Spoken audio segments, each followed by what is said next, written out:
예, 안녕하세요. 머니투데이 방송 권순우 기자입니다. 뭐에 대한 규제를 강화한다는 거죠? 오늘 그 일본 경제산업성이 발표한 한국에 대한 수출 규제는 크게 두 가지입니다. 하나는 수출 통관을 간소화하는 화이트 국가에서 대한민국을 제외하는 건이고요. 두 번째는 다소 낯선 소재인데 브라폴리이미드, 포토레지스트, 에칭가스 등 반도체와 디스플레이, 스마트폰에 사용되는 그 세 가지 품목의 수출을 강화하는 내용, 수출 규제를 강화하는 내용입니다. 예. 이게 일반인들한테는 굉장히 낯선 품목들인데, 예. 그 반도체와 디스플레이 제품을 만들기 위해서는 굉장히 필수 소재이기 때문에 예. 이 부분의 수출 규제가 되게 될 경우에는 굉장히 좀 충격을 받을 수 있다라는 우려가 나오고 있는 겁니다. 그 화이트 국가 같은 경우는 일본이 이제 첨단 재료 수출 허가 신청을 하게 될 때 이게 깐깐한 심사를 받아야 되거든요. 아. 그럴 때 외국항관리법상 우대 제도로 해서 화이트 국가 제도라는 걸 운영하고 있습니다. 예. 여기에 지정이 되면 아무래도 수출 통관 절차를 좀 더 쉽게 갈 수 있는데, 그 미국과 영국을 비롯해서 27개국이 화이트 국가로 지정이 돼 있고요. 예. 우리나라는 2004년부터 화이트 국가로 지정이 돼 있습니다. 근데 이번에 빠진다? 예, 이번에 화이트 국가에서 빠지게 되면은 예. 아까 앞서 설명드렸던 반도체 관련 소재 3개 품목 외에도 통신기기라든지 첨단 소재 등의 수출 통제가 더 강화될 수도 있습니다. 네. 그러니까 그런 그 첨단 제품들을 일본 기업이 한국에 수출하려고 하면 일본 정부한테 더 심사와 이런 걸 받게 된다 이 말이군요. 예, 그렇습니다. 심사를 한다고 해서 반드시 전부 다 불허한다는 건 아닌 거죠? 그렇긴 합니다. 그 아까 말씀드렸던 3가지 품목 같은 경우는 포괄적 수출 허가라고 해서 이전에는 따로 허가를 안 받았었는데 이제 개별 허가제로 전환이 된다는 겁니다. 건마다.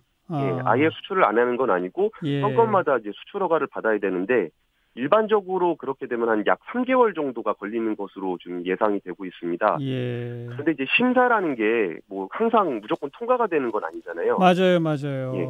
근데 그렇게 되면은 이제 일본 정부의 의중에 따라서 뭐 이렇게 차일피일 뭐 이런저런 핑계 대면서 허가를 미룰 수도 있기 때문에 알겠어요. 사실상의 금수 조치 아니냐라고 해석이 또 되고 있는 게 있습니다.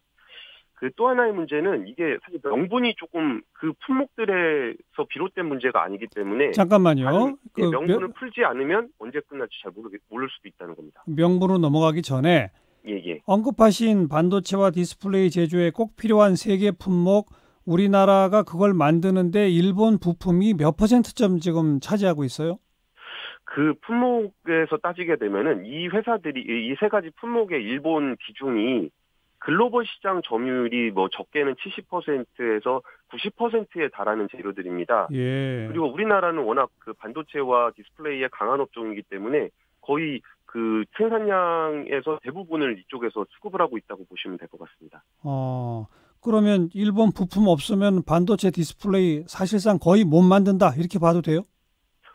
일단은 그 재고로 쌓아놓은 품목들이 있기 때문에 당장 그 생산에 차질을 빚을 것 같지는 않은데 예. 이게 아무래도 조금 더 장기화가 되게 되면은 재고도 다 소진이 될 거고 예. 물론 국내라든지 아니면 다른 해외 업체들에서도 이런 소재들을 만드는 곳이 있기는 있어요. 예. 그런데 우리나라 그 기술 수준에 맞출 정도로 양질의 소재 부품을 납품하는 곳이 없고 그 정도로 대량으로 만들 수 있는 곳은 현재로서는 딱 없는 상황입니다. 예, 일부 보도에 의하면 국내에 들어와 있는 그 부품 재고도 한 2달치밖에 없다던데요?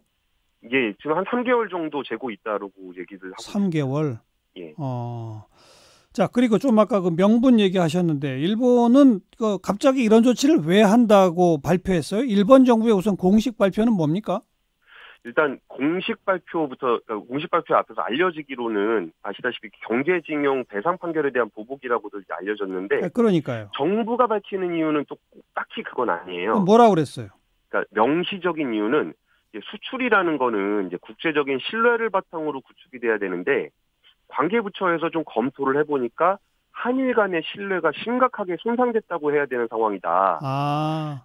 그래서 이게 그 신뢰관계에 따라 수출을 임하는 것이 어려워졌고 그래서 수출을 제대로 관리하는 관점에서 실시하는 것이라고 명시적으로 이야기하고 있습니다. 그 말이네요. 강제징용 판결하고 뭐 위안부 문제 뭐 이런 것들을 다 트집 잡은 거군요.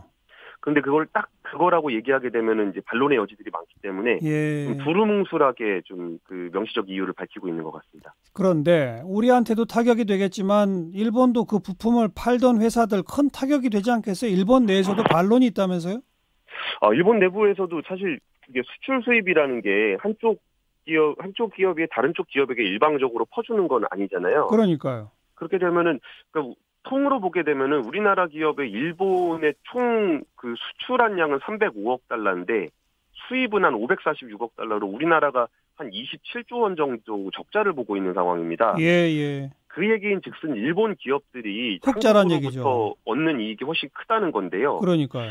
생각해보면은 사실 물건을 파는 사람과 아니면 사는 사람 입장에서 일반적으로는 사는 사람이 좀 갑인 측면이 좀 있잖아요. 예. 그렇게 되면 우리나라가 많이 사주고 있는 상황인데 오히려 일본 기업들은 자기들의 주요 매출처가 사라지는 거거든요. 네. 전 세계 반도체 시장에서 삼성이 차지하고 있는 비중은 무려 40%나 됩니다. 예. 그렇게 되면은 일본 업체들 입장에서도 반도체 제조 공정에서 사용하는 소재를 판매를 하는 제일 중요한 고객은 또 거기가 되고 삼성이 되거든요. 맞아요. 알겠습니다. 그래가지고 이제 일본 내부에서도 그런 불만들이 있고, 그리고 이제 만약에 반도체나 이런 것들의 생산 차질을 빚을 경우에 뭐 애플이라든지 HP라든지 미국의 주요 IT 기업들이 있잖아요. 예. 여기들도 피해가 불가피하기 때문에 이게 글로벌 반도체 서플라이 차인에다가 타격을 주는 게 일본 정부에서도 굉장히 큰 부담이 될 거라는 분석들도 나오고 있습니다. 우리 정부는 이런 등등을 고려해서 뭐 초강경 대응하겠다는 입장인데 일단은 조금 상황을 지켜봐야 되겠군요. 일본이 어떤 식으로 나오는지도 그죠? 그러니까 오늘은 일단 그 굉장히 강경한 입장들을 내놓긴 했어요. 네. 국내외법을 모두 통틀어서 할 수 있는 모든 조치를 취하겠다고 했고, 그리고 WTO 협정상 원칙적으로 금지된 조치이기 때문에 굉장히 예. 단호하게 대처하겠다는 입장을 내놨습니다. 예, 예. 그리고서 이게 그 우리나라 내부에서도 이제 그걸 강경하게 얘기하면서 이번에 좀 산업부에서 기재부에서 좀 재밌는 얘기를 하나 했는데. 잠깐만요. 시간이 다 됐습니다. 일단은 조금씩 예. 지켜볼 상황이란 정도로 말씀드릴게요. 고맙습니다. 예, 감사합니다. 머니투데이 권순우 기자였어요.